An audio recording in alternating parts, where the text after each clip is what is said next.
শুরু করছি আজকের গল্প উপেন্দ্র কিশোর রায়চৌধুরীর লেখা বোকা কুমিরের কথা। কুমির আর শিয়াল মিলে চাষ করতে গেল। কিসের চাষ করবে? আলুর চাষ করলো।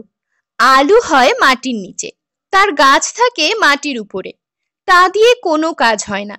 বোকা কুমির সে কথা জানতো না। সে ভাবলে বুঝি আলু তার গাছের ফল, তাই সে শিয়ালকে ঠকাবার জন্যে বললে, গাছের আগার দিক কিন্তু আমার আর গোড়ার দিক তোমার।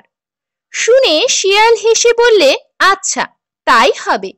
তারপর যখন আলু হলো, কুমির তখন সব গাছের আগা কেটে তার বাড়িতে নিয়ে এলো। এনে দেখে তাতে একটাও আলু নেই। তখন সে মাঠে গিয়ে দেখলো শিয়াল মাটি খুঁড়ে সব আলু তুলে নিয়ে গেছে। কুমির ভাবলে, তাই তো, এবার বড্ড ঠকে গিয়েছি। আচ্ছা, আসছে বার দেখব। তারপরের বার হলো ধানের চাষ। এবারে কুমির মনে ভেবেছে আর কিছুতেই ঠকতে যাবে না।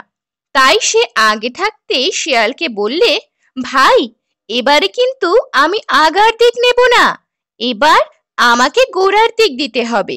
শুনে শিয়াল হেসে বললে, আচ্ছা তাই হবে। তারপর যখন ধান হলো, শিয়াল সে ধান শুদ্ধ গাছের আগা কেটে নিয়ে গেল। কুমির তো এবারে ভারী খুশি হয়ে আছে, ভেবেছে মাটি খুঁড়ে সব ধান তুলে নেবে। ও কপাল, মাটি খুঁড়ে দেখে সেখানে কিছুই নেই, লাভের মধ্যে খড়গুলো গেল। তখন কুমির তো বড্ড চটেছে আর বলছে, দাঁড়াও শিয়ালের বাছা, তোমাকে দেখাচ্ছি। এবারে আর আমি তোমাকে আগা নিতে দেব না, সব আগা আমি আগে নিয়ে আসব। সেবার হলো আখের চাষ। কুমির তো আগেই বলেছে এবার আর সে আগা না নিয়ে ছাড়বে না। কাজেই শিয়াল তাকে আগাগুলো দিয়ে নিজে আগগুলো নিয়ে ঘরে বসে মজা করে খেতে লাগলো। কুমির আখের আগা ঘরে এনে চিবিয়ে দেখলে খালি নোনতা, তাতে একটুও মিষ্টি নেই।